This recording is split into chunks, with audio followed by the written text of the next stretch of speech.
రాబోయే 18 జూన్ 2024 మంగళవారం రోజు నిర్జల ఏకాదశి వచ్చింది. సంవత్సరంలో 24 ఏకాదశులు ఉంటే ఇది అత్యంత శుభప్రదమైనటువంటిది. ఎందుకు అని అంటే చిన్న కథ ద్వారా చెప్తాను, వినండి. భీముడికి తినడం అంటే చాలా ఇష్టం. అయితే అతనికి ఒక రోజు ఉపవాసం చేయమంటే అతనికి వీలు కాదు, నేను చేయను అని అంటాడు. కానీ అప్పుడు ఇతనికి ఒక మార్గం చూపిస్తాడు. ఎవరు అని అంటే వేదవ్యాస మహర్షి.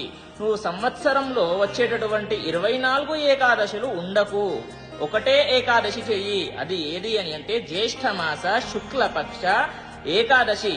దీన్ని నిర్జల ఏకాదశి అంటారు. ఈ ఒక్క ఏకాదశి చెయ్యి, నీకు సంవత్సరంలో ఎన్ని అయితే ఏకాదశులు వస్తాయో అవన్నీ ఉన్నంత ఫలితం వస్తుంది అని చెప్పేసి చెబుతాడు.